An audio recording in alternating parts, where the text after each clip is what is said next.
نحمده ونصلي ونسلم على سيدنا ومولانا محمد نبي الأمين المكين الكريم الرؤوف الرحيم.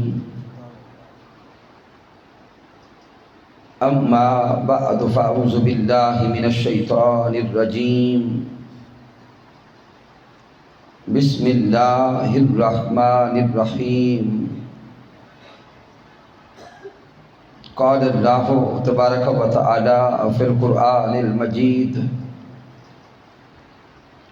ذلك الذي يبشر الله عباده الذين آمنوا وعملوا الصالحات قل لا أسألكم عليه أجرا إلا المودة في القربى ومن يقترف حسنة نزد له فيها حسنا إن الله غفور شكور.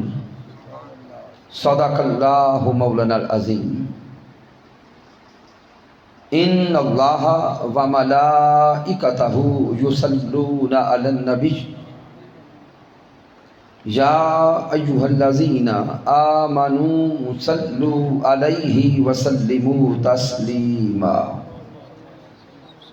اللہم صل علی سیدنا و مولانا محمد وعلی آلہ وصحبہ وبارک وسلم. اللہ رب العزت کی توفیق سے اور تاجدار کائنات صلی اللہ علیہ وآلہ وسلم کے نعلین پاک کے تصدق سے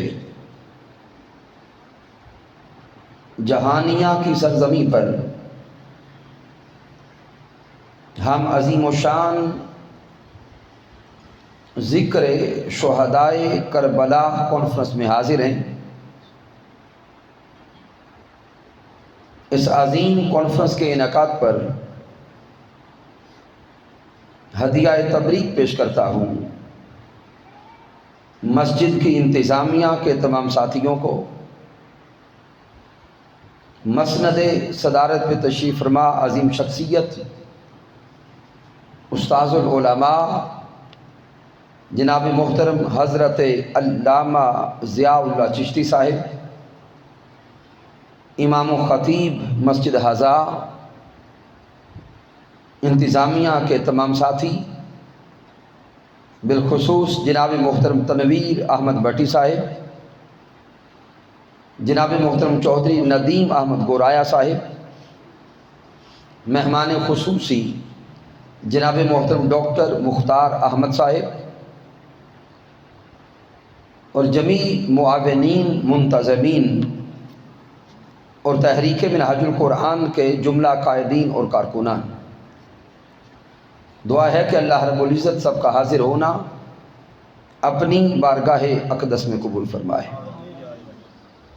یہ چل رہا ہے، اس کو بند کروا دیں.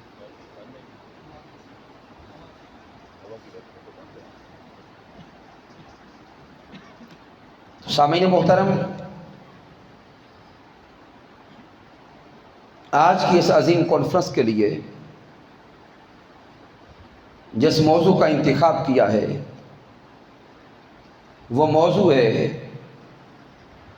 محبت اہل بیت شرط ایمان ہے.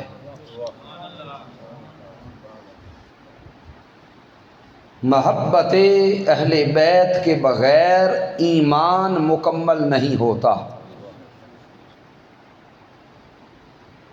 سامعین محترم، اس موضوع پر قرآن مجید فرقان حمید کی آیات بینات کے دلائل بھی ہیں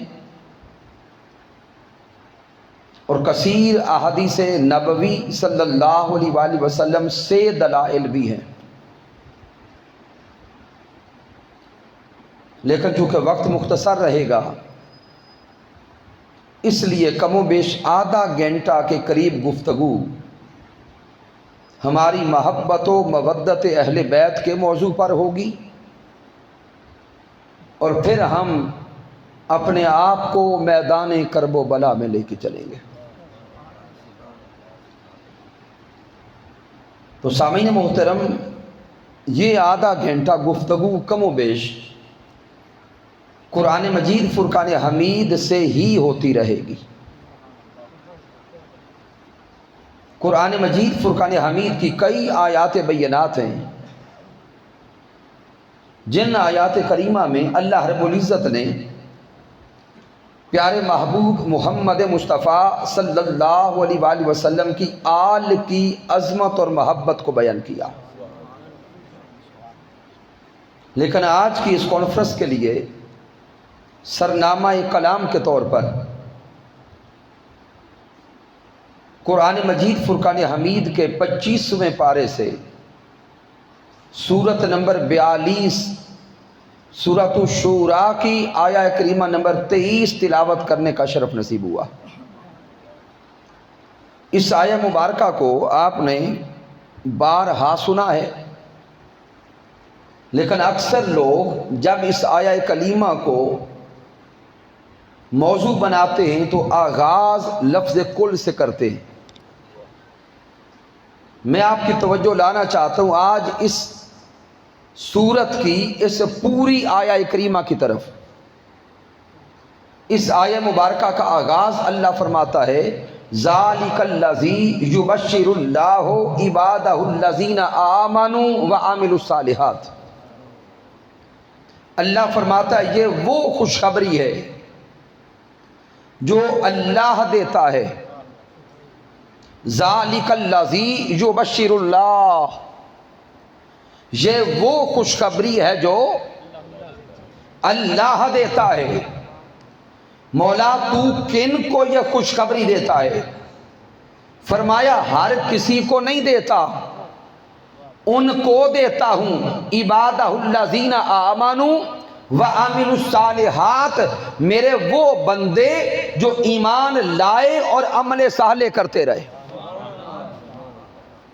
اب سامعین محترم، جب بھی لفظ خوشخبری قرآن مجید میں یا حدیث مبارکہ میں ہم پڑھتے ہیں یا سنتے ہیں، ہمارا تصور فوراً جنت کی طرف جاتا ہے، جنت کے محلات کی طرف جاتا ہے، جنت کی حوروں اور نعمتوں کی طرف جاتا ہے۔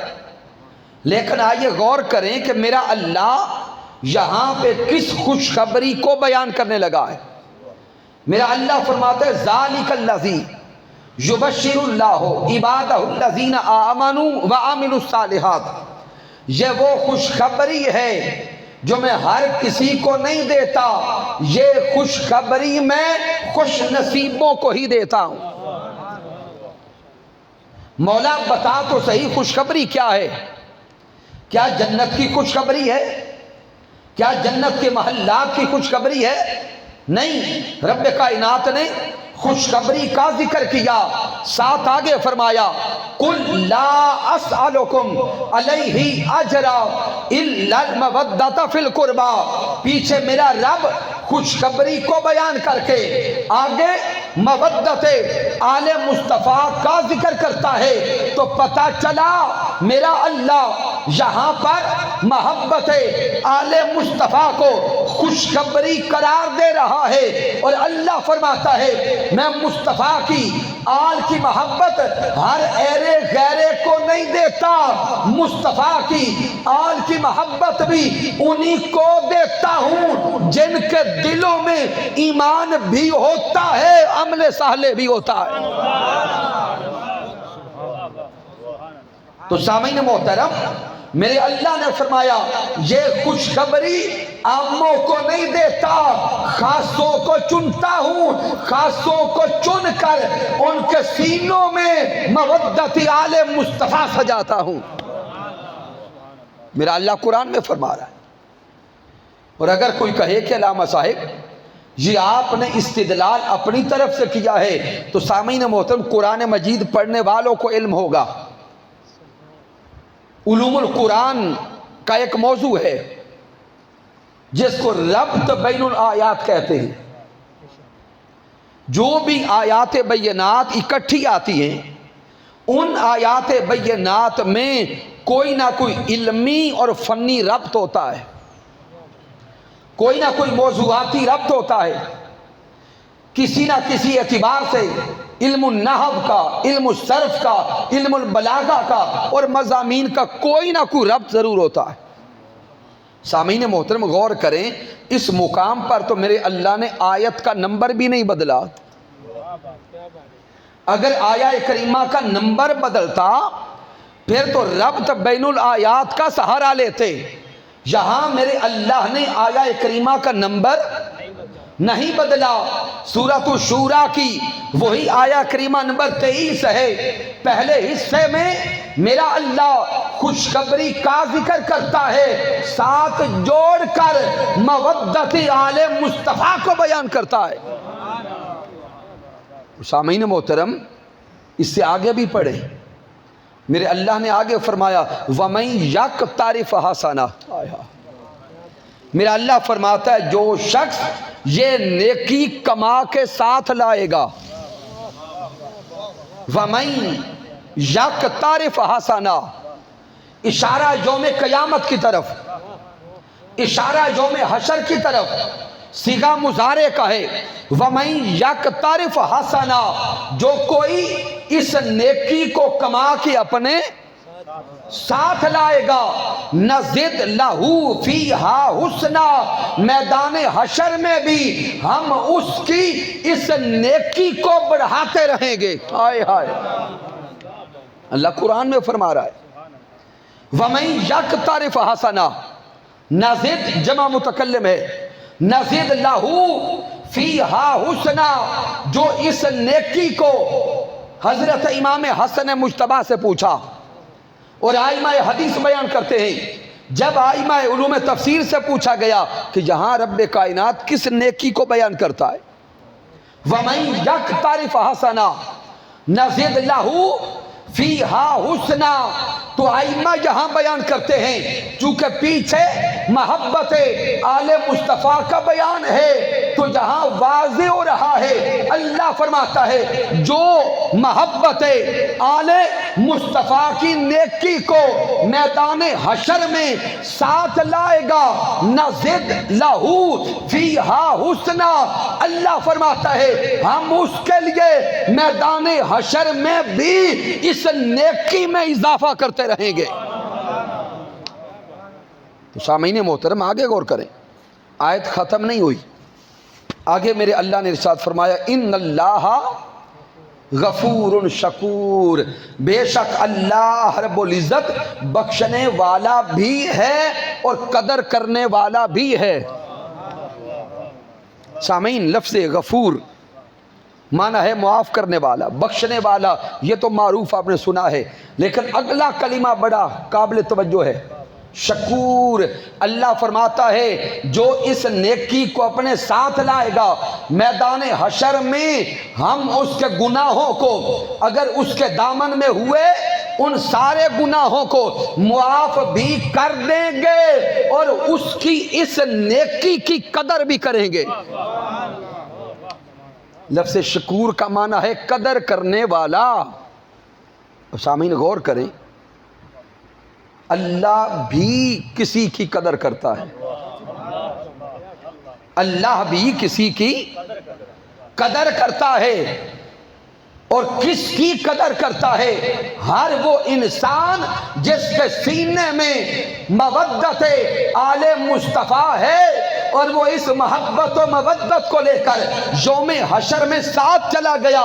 رب فرماتا ہے یہ محبت، یہ مودت اتنا نایاب خزانہ ہے جس کے پاس یہ ہوگی میں رب بھی اس کی قدر کروں گا۔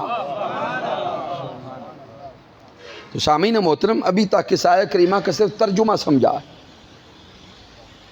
اب آئیے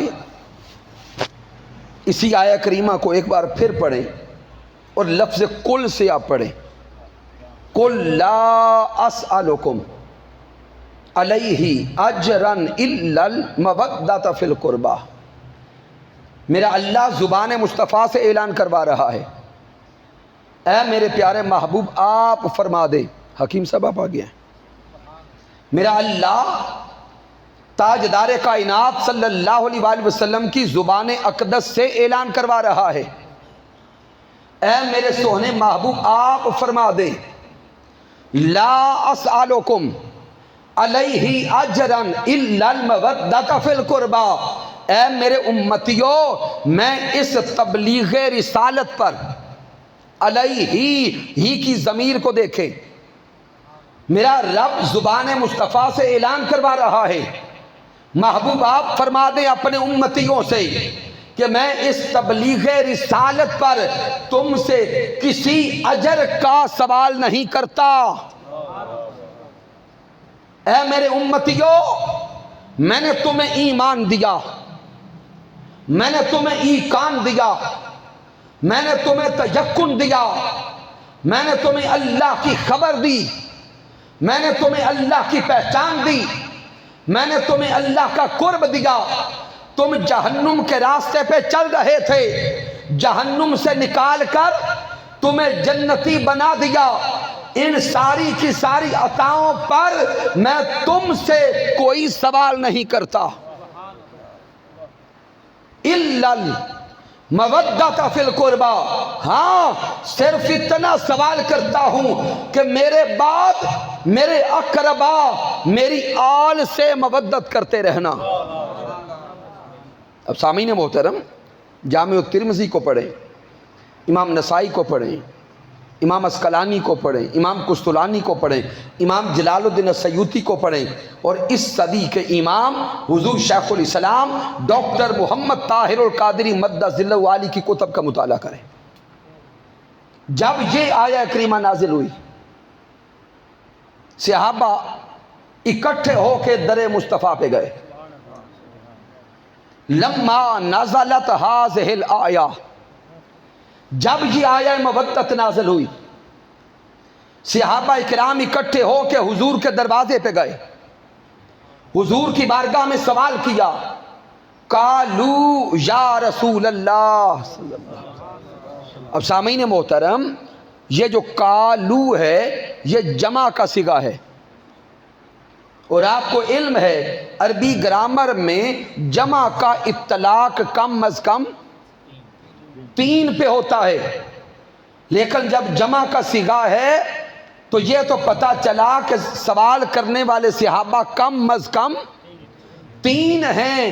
زیادہ کتنے ہیں آگے عدد بیان نہیں ہوا، اور کون کون سے صحابہ سوال کرنے گئے ناموں کا ذکر نہیں ہوا. لیکن تصورات کی دنیا میں ڈوب کے دیکھیں کہ جب یہ آیہ کریمہ نازل ہوئی، حضور تاجدار کائنات کے در اقدس پر سوال کرنے کے لیے صحابہ پہنچے. تصورات میں آنکھیں بند کر کے دیکھیں تو نظر آئے گا حضرت صدیق اکبر حضور کے دروازے پہ ہوں گے، حضرت عمر فاروق در مصطفیٰ پہ ہوں گے، حضرت عثمان ذو النورین در مصطفیٰ پہ ہوں گے، حضرت انس بن مالک ہوں گے، حضرت بلال حبشی ہوں گے، حضرت ابی ہریرہ ہوں گے. یہ صحابہ اکٹھے ہو کے حضور سے سوال کرتے ہیں. غور کیجئے گا سوال کیا ہے. صحابہ سوال کرتے ہیں یا رسول اللہ صلی اللہ علیہ وسلم، اے میرے سوہنے آقا، من قرابتک ہؤلاء الذین وجبت علینا مودتہم. اے سوہنے مصطفیٰ، ہمیں خبر دیجئے کہ وہ آپ کے قریبی کون ہیں جن کی مودت اللہ نے ہم پر واجب کر دی ہے. ہائے ہائے. سامعین محترم، سوال کرنے والے کون؟ اونچا بولیں گے. در مصطفیٰ پہ سوال کرنے والے صحابہ کرام، اور سوال کیا کرتے ہیں؟ من قرابتک ہؤلاء الذین وجبت علینا مودتہم. اے ہمارے سوہنے آقا، ہمیں خبر دیں وہ آپ کے قریبی کون ہیں جن کی مودت اللہ نے ہم صحابہ پر بھی واجب کر دی ہے. اگر کوئی کہے کہ علامہ صاحب آپ نے لفظ صحابہ خود لگایا ہے، تو سامعین محترم میں نے نہیں لگایا، سوال کرنے والے صحابہ نے خود بتایا ہے. سوال کرنے والے صحابہ نے خود بتایا ہے، سوال کرنے گئے کہ سونے محبوب ہمیں بتائیں تو صحیح، وہ آپ کے قریبی کون ہیں جن کی مودت اللہ نے صفے صحابہ پر بھی واجب کی؟ میرے آقا تاجدار کائنات نے صلی اللہ علیہ وسلم صحابہ کرام کے سوال کو رد نہیں کیا، صحابہ کرام کے سوال کی نفی نہیں کی، بلکہ میرے محبوب نے اس سوال کو ایڈریس کیا، اس سوال کا جواب دیا۔ میرے آقا نے فرمایا اے میرے دیوانو، اگر میرے ان قریبیوں کو جاننا چاہتے ہو تو میرے قریب آؤ۔ صحابہ قریب ہوئے تو میرے آقا فرماتے ہیں ان ہستیوں کے نام سن لو، اب اپنے دلوں کو ٹھنڈا کیجئے گا۔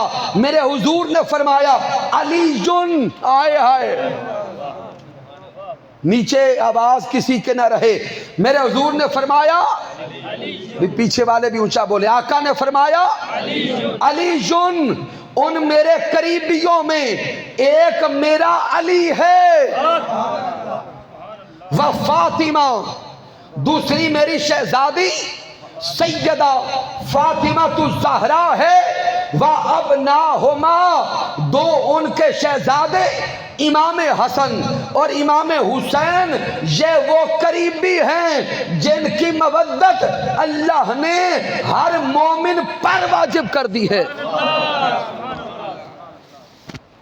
تو سامعین محترم، قرآن مجید سے اور حدیث نبوی سے یہ نقطہ سمجھ آ گیا کہ اللہ رب العزت نے ان ہستیوں کی مودت ہر مومن پر واجب کی ہے۔ بسم اللہ۔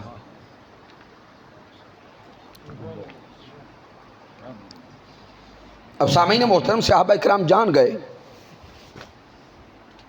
کہ وہ آقا علیہ السلام کے قریبی کون ہیں۔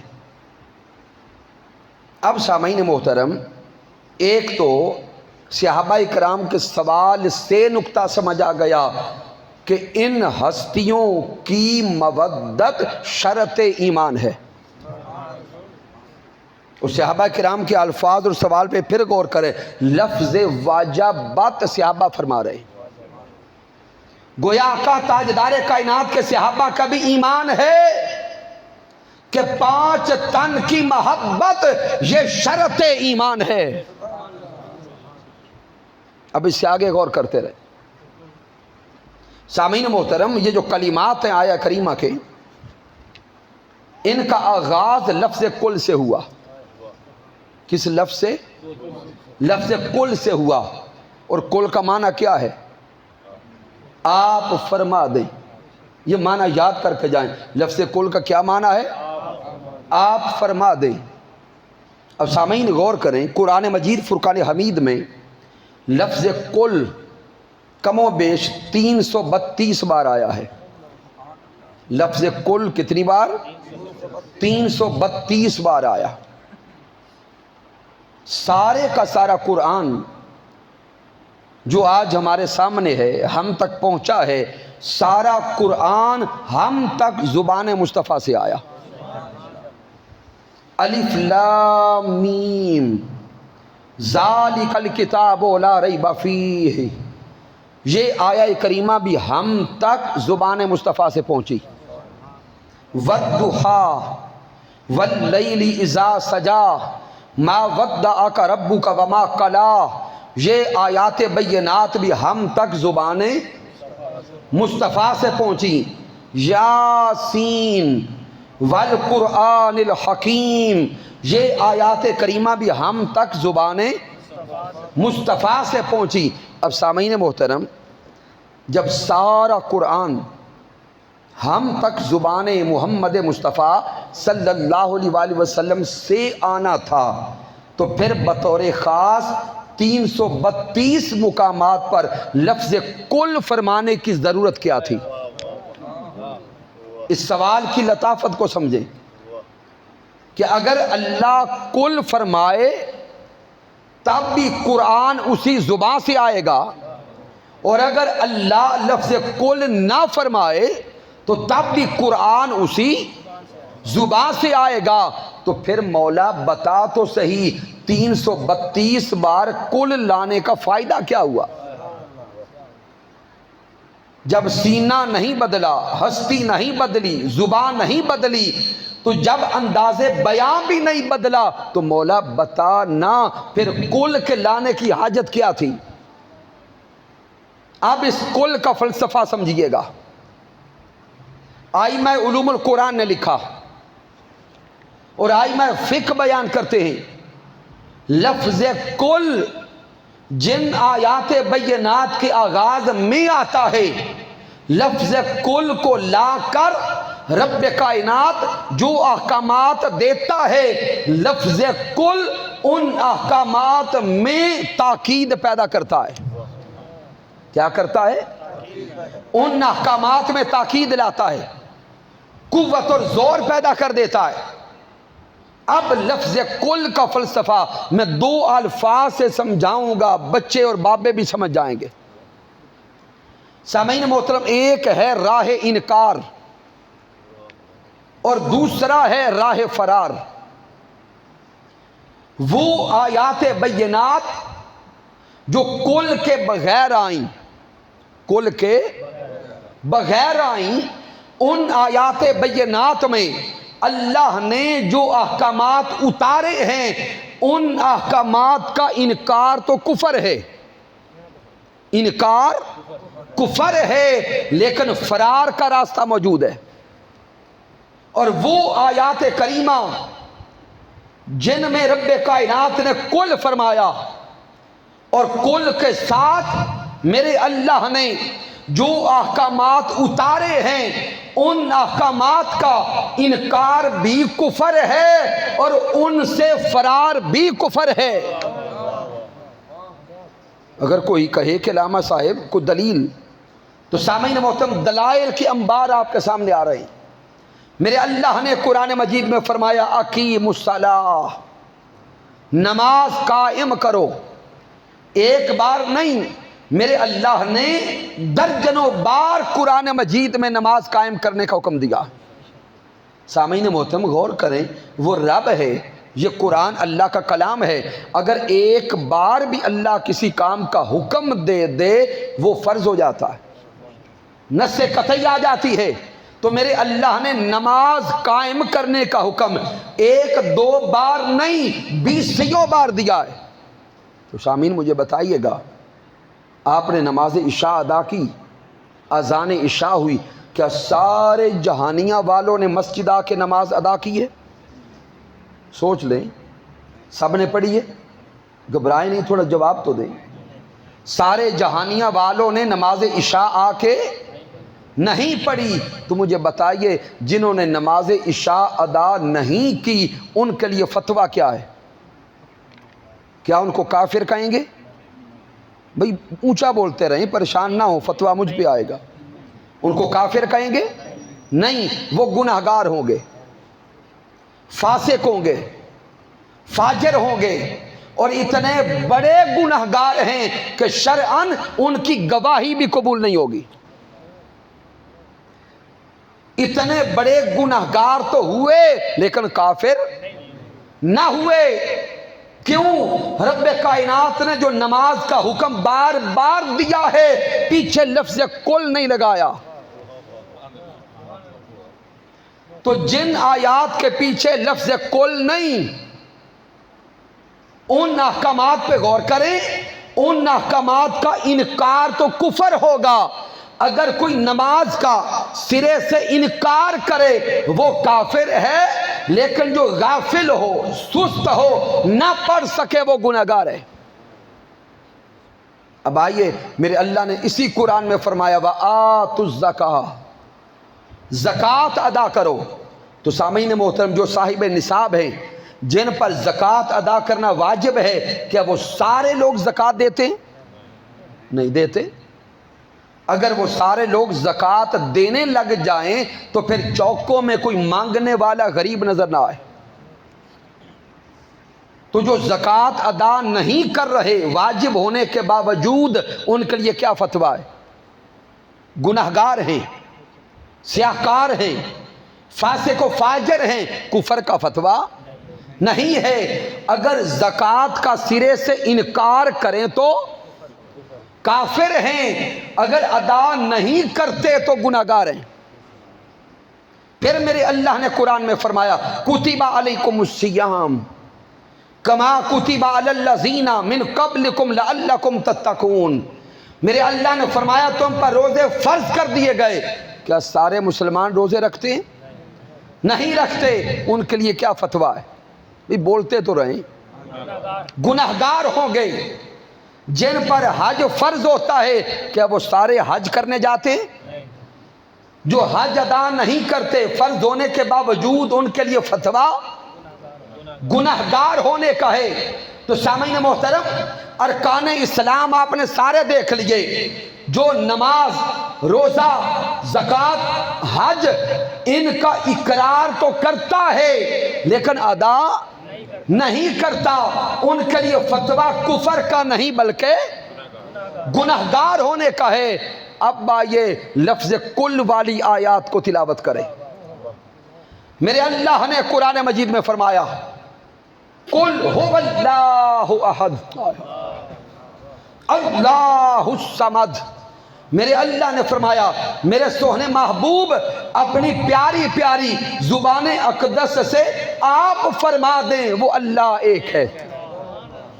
اب سامعین محترم جاگتے رہیے گا، اگر کوئی انسان مسلمان ہو، مسجد میں آئے نماز ادا کرنے کے لیے، وضو کرے، وضو کر کے اندر داخل ہو، با جماعت نماز میں داخل ہو جائے، حالت سجدہ میں ہو اور سجدہ کرتے وقت اللہ نہ کرے اس کے ذہن میں خرابی پیدا ہو اور وہ رب کی وحدانیت پہ شک کر بیٹھے، اللہ کی توحید اور وحدانیت پر صرف بولیں بھائی شک کر بیٹھے، بتائیے گا اس کی نماز رہے گی؟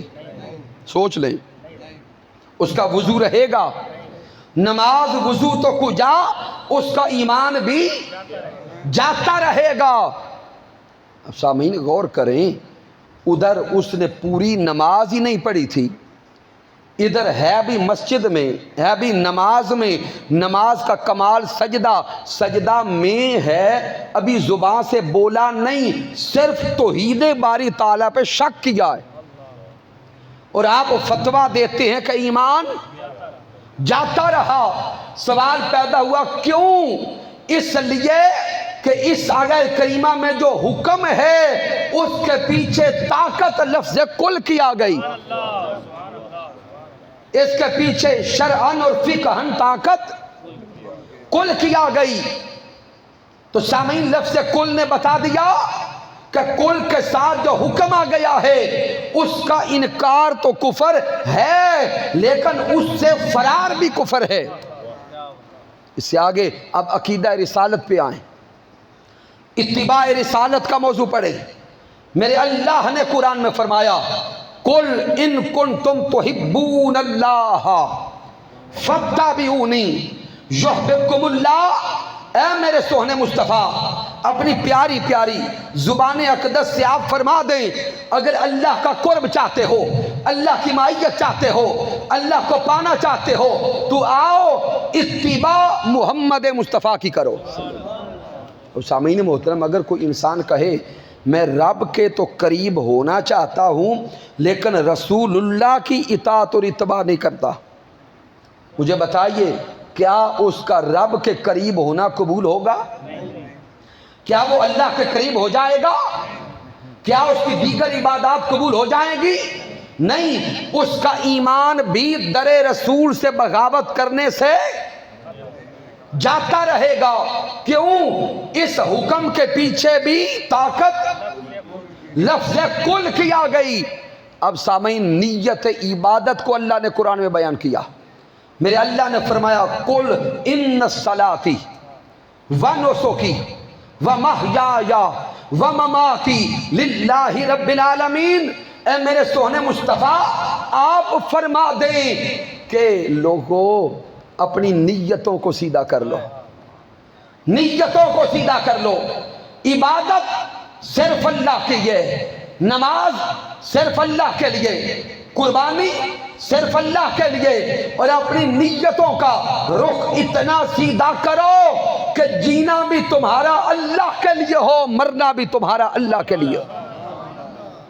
اور سامعین محترم، پچھلا ماہ ذی الحج کا گزرا ہے، عید قربان کا دن ہو، انسان مسلمان ہو، قربانی کا جانور خرید لے، پوری تیاری کرے، جب ذبح کرنے لگے ذہن میں خرابی پیدا ہو اور معاذ اللہ کہے کہ اللہ کے نام پر نہیں کسی اور کے نام پہ ذبح کرتا ہوں، استغفر اللہ العظیم، مجھے بتائیے کیا اس کی قربانی ہو جائے گی؟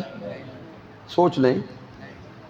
کیوں بھئی؟ آپ نے بھی اسی طرح جانور ذبح کیا، اس نے بھی اسی طرح چھری چلائی، آپ کا بھی جانور گائے ہے، اس کا بھی گائے ہے، آپ کا بھی بکرا ہے، اس کا بھی بکرا ہے، ظاہر تو کچھ نہیں بدلا، لیکن آپ کہتے ہو کہ میرا بکرا قبول ہو گیا، دوسرے کا بکرا قبول نہ ہوا۔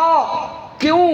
آپ نے نیت اللہ کے لیے کی ہے، اس کی نیت میں فطور آ گیا ہے، اس نے اللہ کے سوا کسی اور کا ارادہ کر لیا، صرف زبان سے بولا بھی نہیں، صرف ذہن میں ارادہ کیا، تو اس کے لیے فتویٰ کیا ہے کہ قربانی نہیں ہوئی۔ ارے قربانی تو قربانی رہی، جس نے اللہ کے سوا کسی اور کے لیے قربانی کرنے کا ارادہ بھی کیا ایمان سے خارج ہو گیا۔ چونکہ اس حکم کے پیچھے بھی طاقت لفظ کل کیا گئی۔ اب نکتہ سمجھ لیجیے گا، وہ میرا اللہ جو لفظ کل کو لا کر عقیدہ توحید کو بیان کرتا ہے، جو لفظ کل کو لا کر عقیدہ رسالت کو بیان کرتا ہے، جو لفظ کل کو لا کر نیت عبادت کو بیان کرتا ہے، وہ رب اسی کل کے ساتھ مودت آل مصطفیٰ کو بھی بیان کرتا ہے۔ سبحان اللہ، نعرہ تکبیر، نعرہ رسالت، نعرہ حیدری، نعرہ حیدری۔ تو سامعین محترم، یہ نقطہ دل کی تختی پہ لکھ کے جائیں، جس کل نے عقیدہ توحید کو شرط ایمان بنایا ہے، جس کل نے عقیدہ رسالت کو شرط ایمان بنایا ہے، جس کل نے نیت عبادت کو فرض اور لازم کیا ہے، میرا رب اسی کل کو لا کر مودت آل مصطفیٰ کو بیان کرتا ہے۔ تو نکتہ سمجھ آ گیا، جو کل عقیدہ توحید کو لازم کرتا ہے، جو کل عقیدہ رسالت کو لازم کرتا ہے، جو کل نیت عبادت کو لازم کرتا ہے، وہی لفظ کل محبت آل مصطفیٰ کو بھی شرط ایمان بناتا ہے۔ تو سامعین محترم، ابھی اس آیہ کریمہ کا لفظ کل سمجھا ہے، اس سے آگے اس آیہ کریمہ کے انداز بیان پہ غور کریں۔ علماء جانتے ہیں کہ قرآن مجید فرقان حمید کو پڑھنے کا ایک انداز ہے جسے علم البیان کہتے ہیں، بلاغت، بدیع، بیان، یہ سارے علوم ہیں۔ اس آیہ کریمہ کا جو انداز بیان ہے وہ ہے نفی اور اثبات والا، نفی اور اثبات۔ اور یہ میرے بزرگ بابے درویش یہ انداز نفی و اثبات کو ہم سے زیادہ بہتر سمجھتے ہیں، کیونکہ انہوں نے ساری زندگی ایک صوفی کا کلام پڑھا ہے کہ الف اللہ چمبے دی بوٹی تے مرشد من وچ لائی ہو تے نفی اثبات دا پانی ملیا ہر رگے ہر جائی ہو۔ سامعین محترم، اس شعر میں اشارہ کلمہ طیبہ کی طرف ہے، اشارہ کلمہ طیبہ کی طرف ہے، چونکہ جو کلمہ طیبہ اللہ نے ہمیں نسبت مصطفیٰ سے عطا کیا اس میں بھی انداز نفی اور اثبات والا ہے۔ میرے اللہ نے پہلے فرمایا لا الہ، سارے یہ کلمہ پڑھیں گے، لا الہ الا اللہ۔ ترجمہ کیا ہے؟ میرے اللہ نے فرمایا نہیں ہے کوئی معبود۔ میرے اللہ نے پہلے نفی کی، نہیں ہے کوئی معبود الا اللہ، اللہ کے ساتھ آگے اس بات کر دیا سوائے اللہ کے۔ سامعین محترم، ذہن سوال کرے گا مولا تو سیدھے ہی فرما دیتا کہ رب اللہ ہے، خالق اللہ ہے، معبود اللہ ہے، تو مولا تو اگر سیدھے انداز سے اس بات کے ساتھ کلام کرتا تو پھر بھی ہم مان لیتے کہ خالق و مالک تو ہے، تو اللہ ہے۔ تو مولا یہ پہلے نفی کیوں کی پھر اس بات کیوں کیا؟ اس نقطے کو سمجھیں گے۔ اس لیے کہ عربی لغت میں جب بھی انداز نفی و اس بات آتا ہے تو وہ جو کلام ہوتا ہے اس بات میں یہ انداز اور قوت پیدا کر دیتا ہے، اور قوت پیدا کر دیتا ہے، اور اس حکم کو درجہ فرضیت تک پہنچا دیتا ہے۔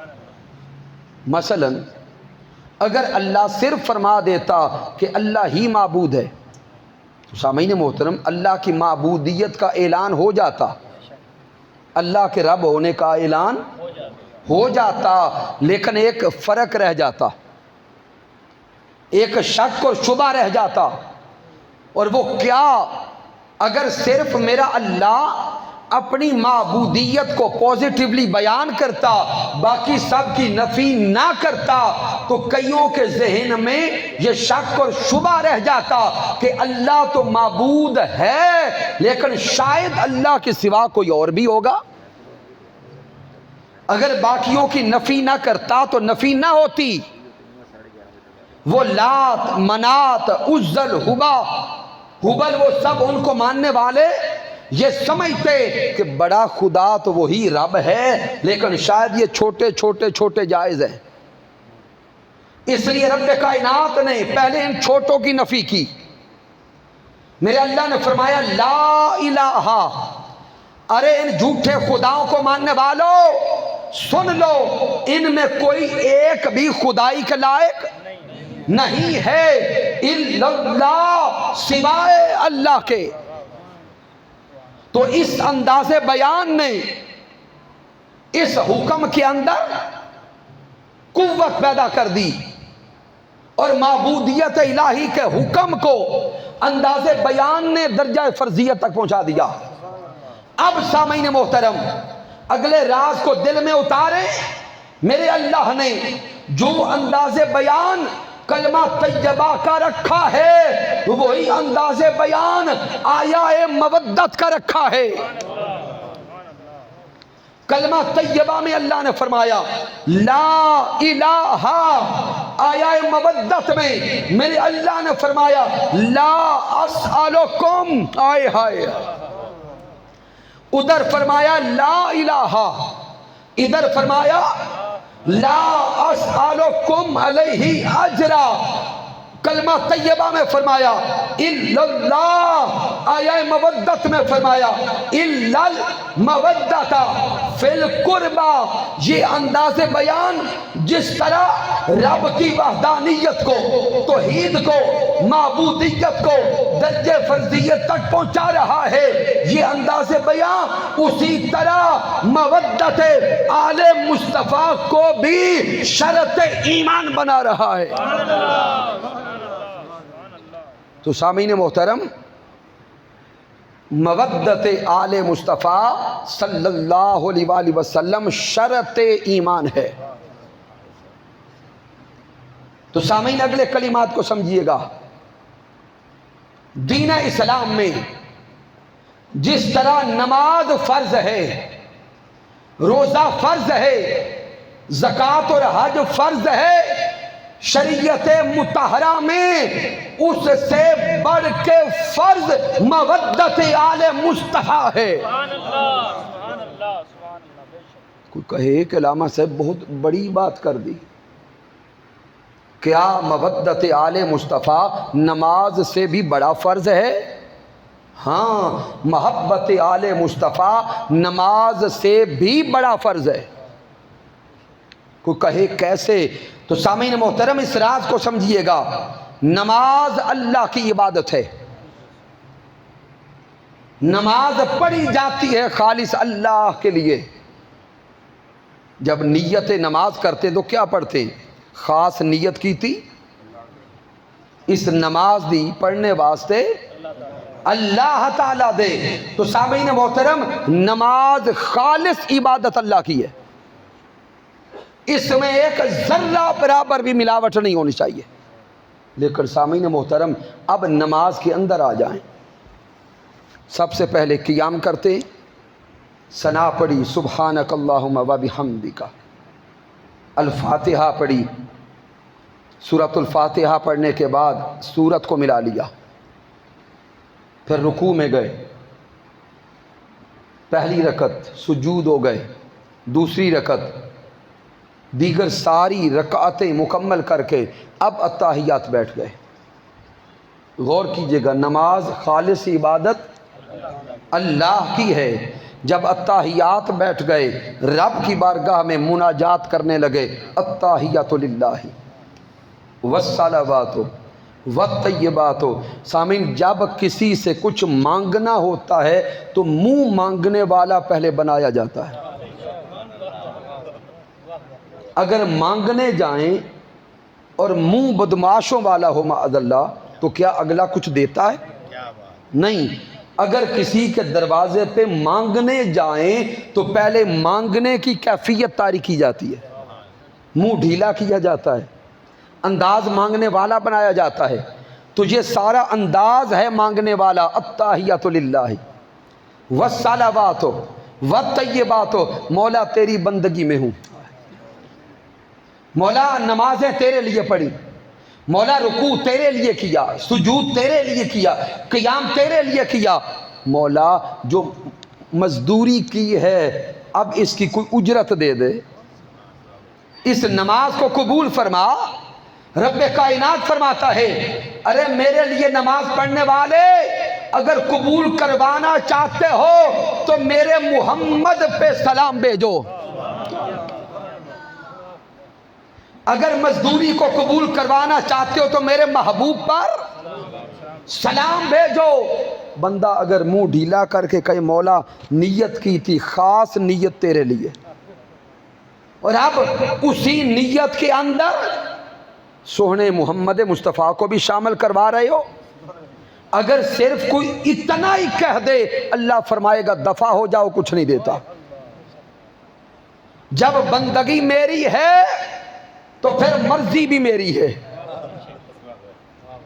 اب بندہ چاہے یا نہ چاہے، آنکھیں بند کرے یا نہ کرے، ادب آئے یا نہ آئے، لیکن مجبور ہے پڑھے گا السلام علیکہ ایھا النبی، سوہنے محمد مصطفیٰ آپ پر سلام۔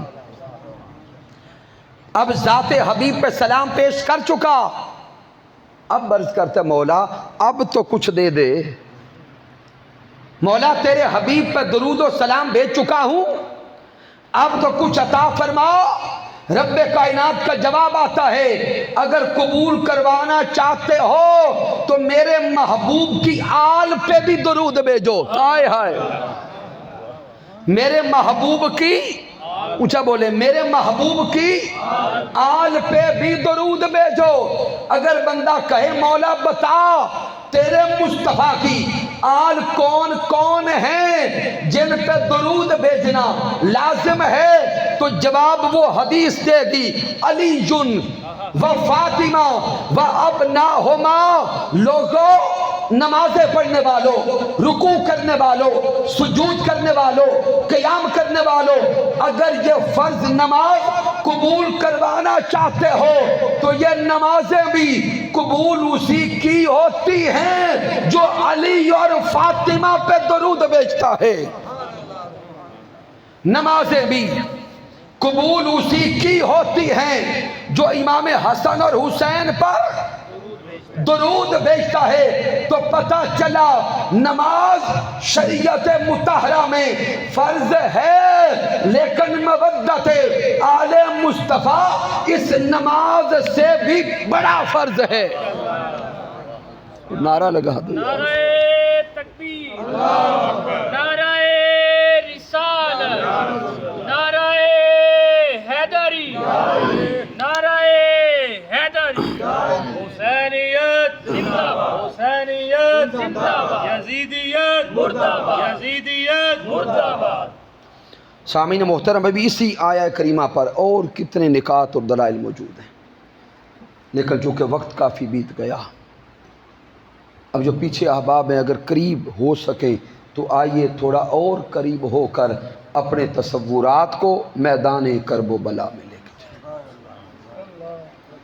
سامعین محترم، وہی امام حسین علی مقام جن کی محبت کے بغیر ایمان مکمل نہیں ہوتا، اسی حسین کو ظالم یزیدیوں نے میدان کرب و بلا میں شہید کر دیا، میدان کربلا میں شہید کر دیا۔ وہ حسین جسے میرے آقا فرمائیں حسین منی وانا من الحسین، حسین مجھ سے ہے اور میں حسین سے ہوں۔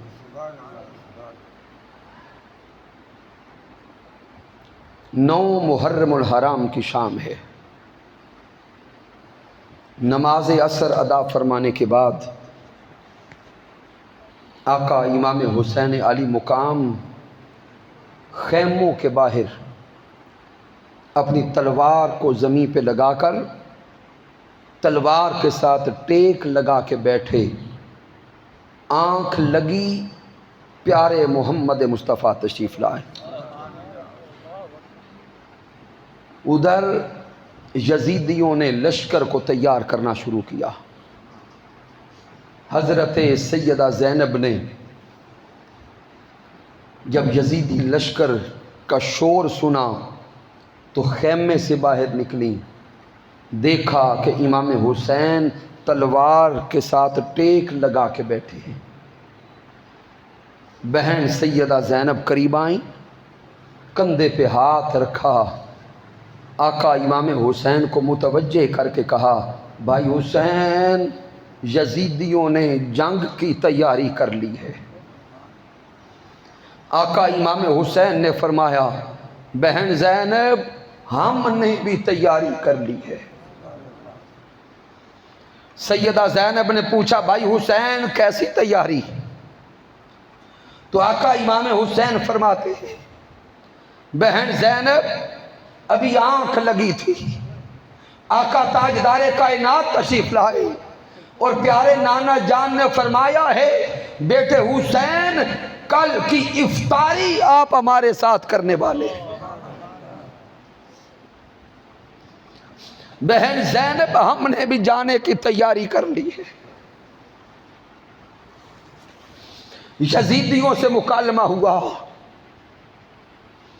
ایک رات کی مہلت ہو گئی، ساری رات قافلہ حسینی میں کسی خیمے میں قیام جاری رہا، کسی خیمے میں رکوع جاری رہا، کسی خیمے میں سجود جاری رہے، اور کسی خیمے سے تلاوت قرآن کی آواز آتی رہی۔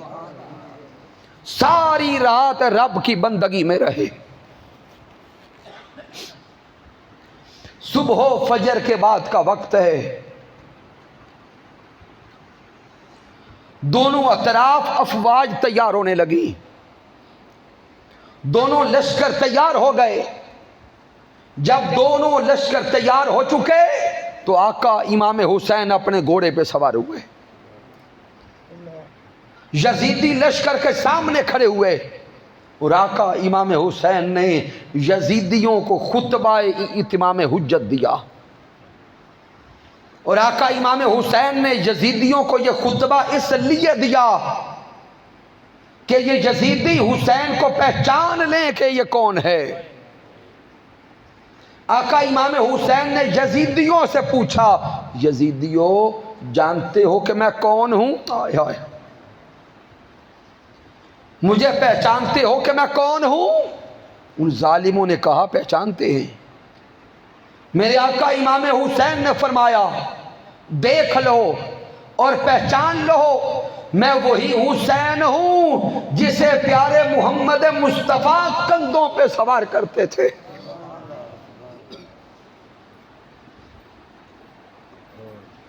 میں وہی حسین ہوں جسے تاجدار کائنات اپنے سینے پہ بٹھایا کرتے تھے۔ میں وہی حسین ہوں جسے پیاس لگتی تو پیارے محمد مصطفیٰ میری پیاس بجھانے کے لیے اپنی زبان اقدس میرے منہ میں دیتے۔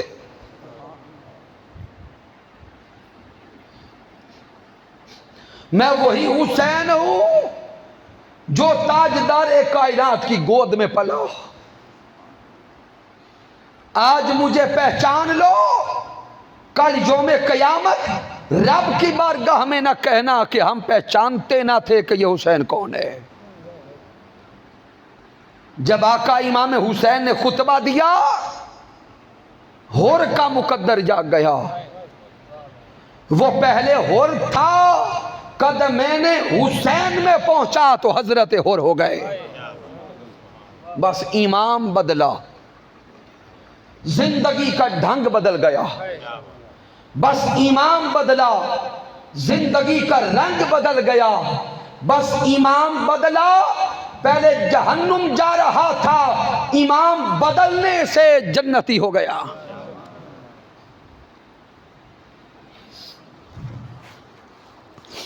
وقت آگے چلا، جنگ کا آغاز ہوا، ایک ایک کر کے جمیع محبان حسین شہید ہونے لگے۔ سب شہید ہوتے گئے۔ جب سارے دیوانے شہید ہو گئے تو آقا امام حسین عالی مقام کے خاندان سے جوان دین مصطفیٰ پہ قربان ہونے کے لیے جانے لگے۔ جوان شہزادے حضرت قاسم بن حسن مجتبیٰ کی شہادت ہو گئی۔ 18 سالہ جوان حضرت علی اکبر کی شہادت ہو گئی۔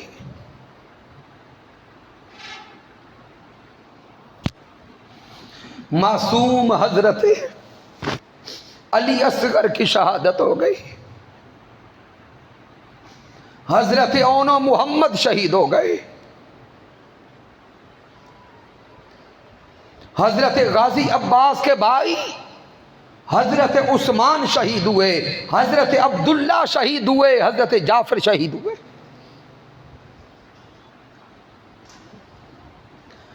حضرت غازی عباس علمدار کی شہادت ہوئی۔ جب سارے خاندان کے افراد اللہ رب العزت کے دین کے تحفظ پر شہید ہو گئے، آقا امام حسین عالی مقام نے تیاری کی۔ امام حسین عالی مقام علیہ السلام اپنی آخری ملاقات کرنے کے لیے خیمے میں گئے۔ اپنی زوجہ محترمہ حضرت شہر بانو سے آخری ملاقات ہے۔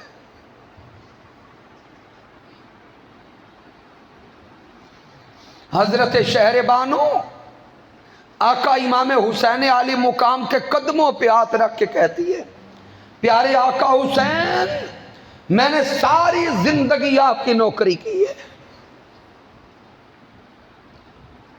ساری زندگی خدمت کی ہے، اگر قبول کرتے ہیں تو ساتھ جنت لے جا، اور اگر کوئی کمی رہ گئی تو ہاتھ جوڑ کے کہتی ہوں کہ مجھے معاف کر دینا۔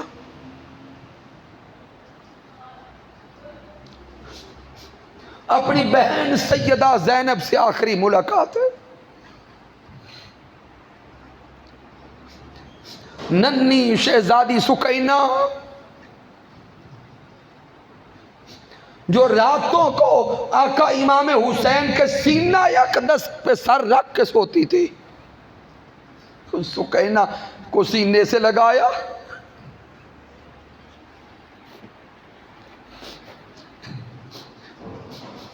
بیٹیوں والو تصور میں لاؤ کہ بیٹیوں کے ساتھ بابا کو کتنا پیار ہوتا ہے،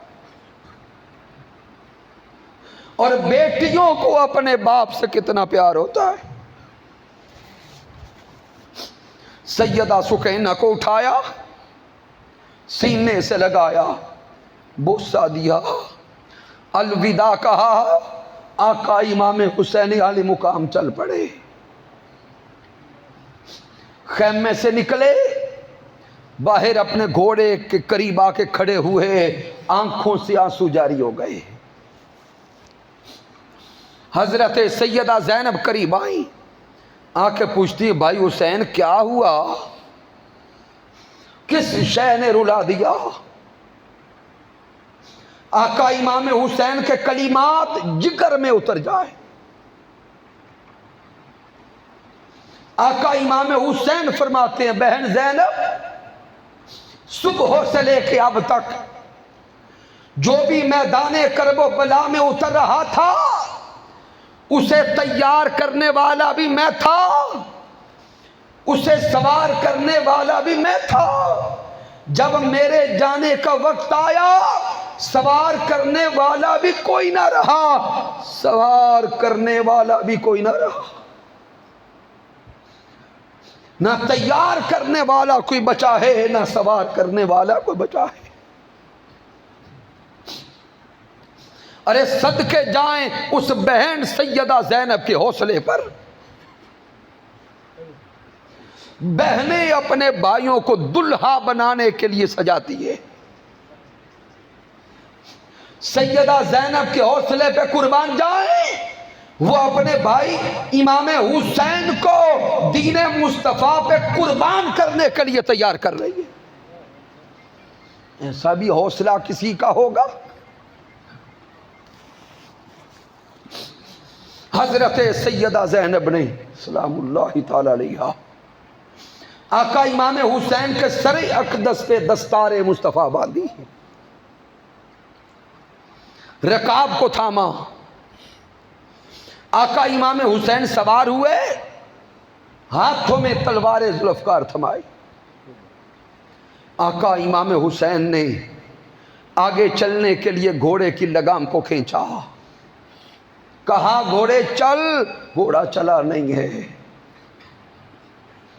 دوسری بار پھر لگام کھینچی، گھوڑا نہیں چلا۔ تیسری بار پھر لگام کھینچی، گھوڑا چلتا نہیں، سر ہلا کے نیچے کوئی اشارہ کرتا ہے۔ آقا امام حسین نے پیچھے مڑ کے دیکھا، گھوڑے کی پچھلی ٹانگ کے ساتھ لپٹ کے حضرت سیدہ سکینہ کھڑی ہے، اور زبان حال سے بول بول کے کہتی ہیں ارے گھوڑے میرے بابا کو نہ لے جانا، صبح سے جو بھی میدان میں گیا ہے واپس نہیں پلٹا۔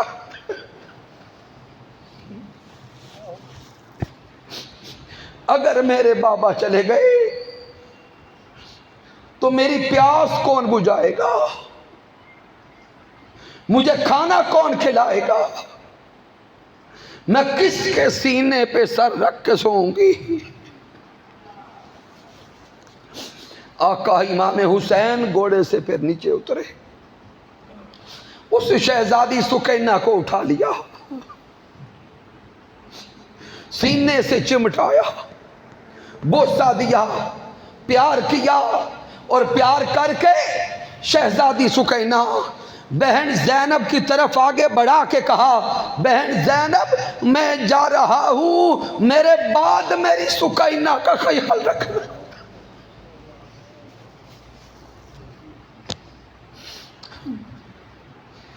یہ شہادت گہے الفت میں قدم رکھنا ہے۔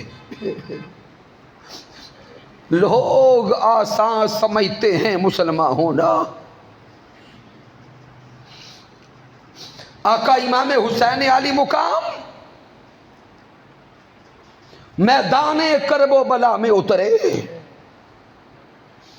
آقا امام حسین کا اترنا تھا، یزیدی لشکر میں اضطراب پیدا ہو گیا، کیونکہ آقا امام حسین جو میدان میں اترے ہیں یہ صرف حسین نہیں، حسین کی صورت میں لگتا تھا خود علی شیر خدا میدان میں اتر آئے ہیں.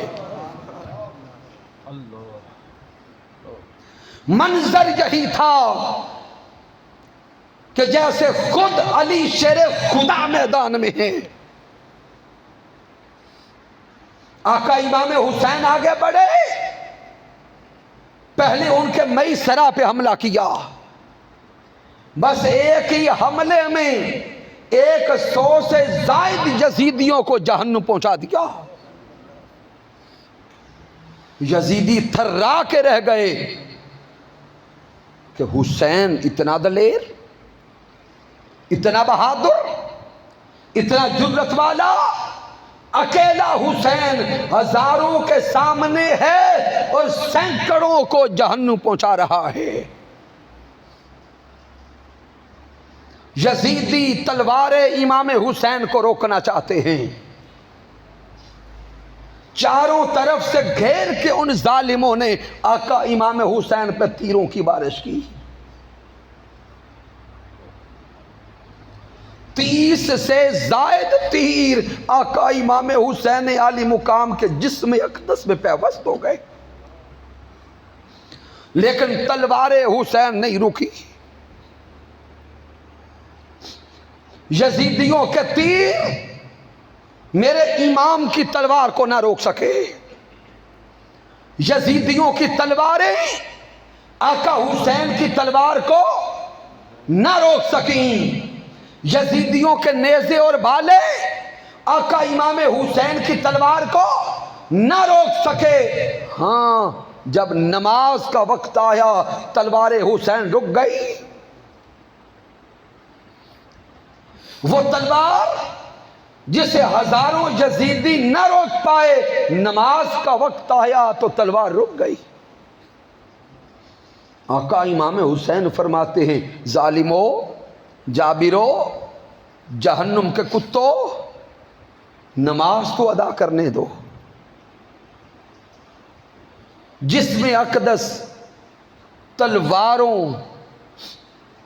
کے زخموں سے چور، لیکن پھر بھی رب کی بارگاہ میں سجدہ یاد ہے. آقا امام حسین علی مقام گھوڑے سے نیچے تشریف لائے. تصور میں دیکھیے گا ریگزار کربلا کو، نیچے تپتی ریت پر تیروں کا مسلح اور تیروں کے مسلح پر سجدہ امام حسین. آقا امام حسین جب سجدے میں گئے،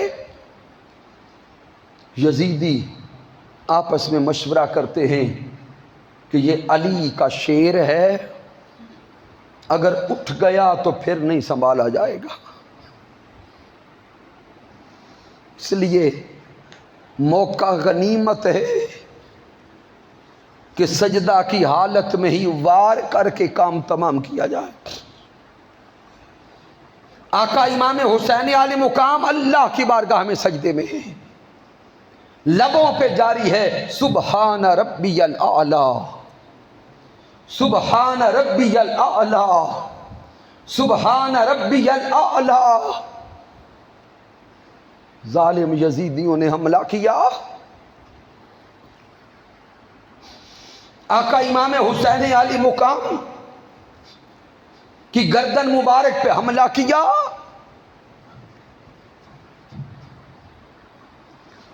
آقا امام حسین علی مقام رب کی بارگاہ میں پیش ہو گئے. ادھر یزیدی حملہ کرتے، اوپر رب کائنات کی طرف سے آواز آتی ہے، یا ایتھا النفس المطمئنہ ارجعی الی ربک راضیۃ مرضیہ. اے نفس مطمئنہ والے حسین، پلٹا ہماری طرف، تیرا رب تجھ سے راضی ہے۔ اے نفس راضیہ والے حسین، پلٹا ہماری طرف، تیرا رب تجھ سے راضی ہے۔ اے نفس مرضیہ والے حسین، پلٹا ہماری طرف، تیرا رب تجھ سے راضی ہے۔ اے نفس کاملہ والے حسین، پلٹا ہماری طرف، تیرا رب تجھ سے راضی ہے۔ رب کائنات پکارتا ہوگا، میرے حسین پلٹا، تو نے سجدے کا حق ادا کر دیا۔ حسین لوٹا، تو نے بندگی کا حق ادا کر دیا۔ حسین لوٹا، تو نے نمازوں کا حق ادا کر دیا۔ لیکن امام حسین رب کی بارگاہ میں عرض کرتے ہوں گے، مولا میں نے سنا ہے کہ ابھی عشق کے امتحان اور بھی ہیں، مولا عشق کے امتحان اور بھی ہیں۔ آج میدان کرب و بلا میں اپنے نانا جان حبیب کبریا محمد مصطفیٰ صلی اللہ علیہ وآلہ وسلم کی امت کی طرف سے عشق کے امتحان دینے آیا ہوں۔ مولا تو نے جتنے امتحان پوری امت سے لینے ہیں، آج وہ امتحان تو لیتا جا، حسین سارے امتحان آج دیتا جائے گا۔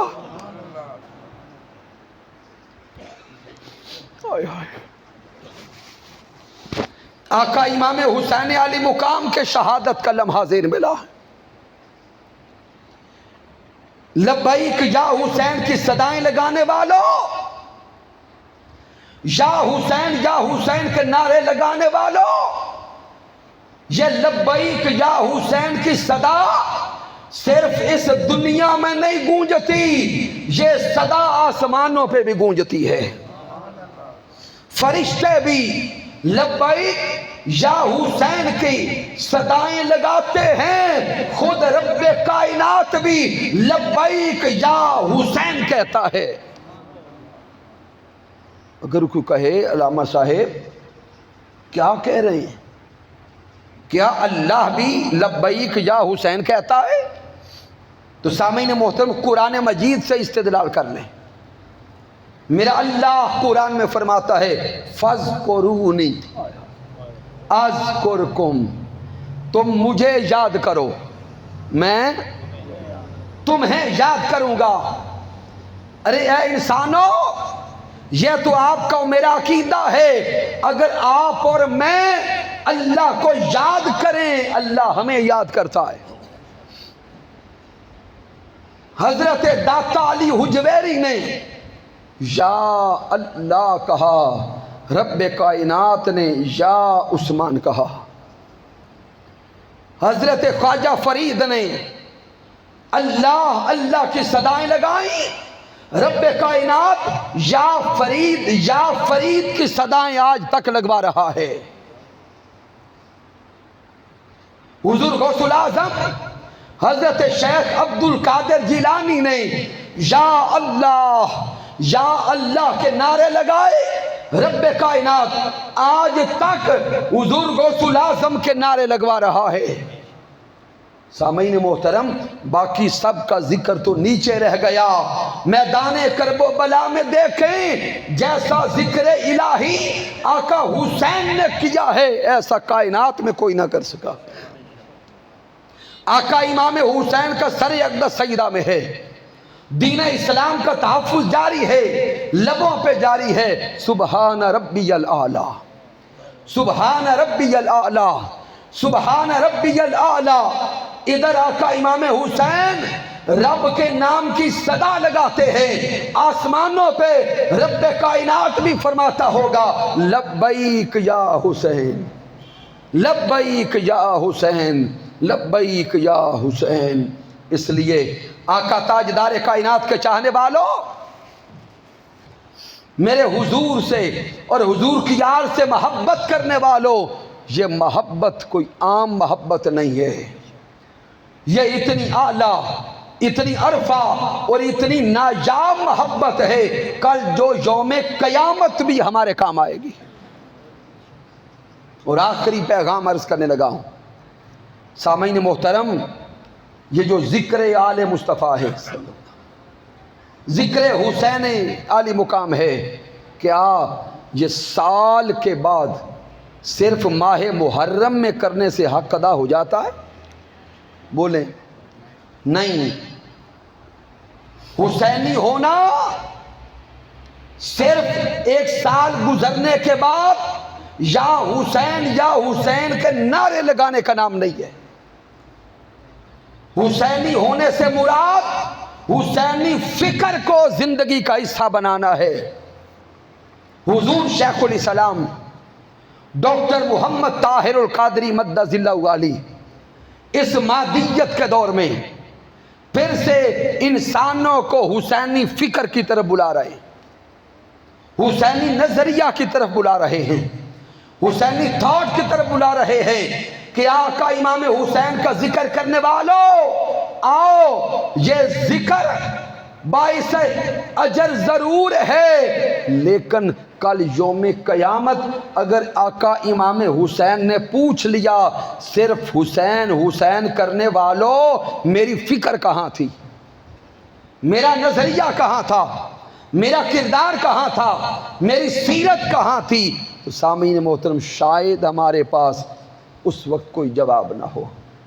اس لیے آئیے آقا امام حسین کی محبت کا دم بھریں، لیکن اس کے ساتھ ساتھ اپنی زندگیوں کو سیرت امام حسین کے تابع کر لیں، نماز پنجگانہ قائم کر لیں، اور صرف نماز ارکان کے طور پر نہیں، نماز نظام کے طور پہ اپنائیں۔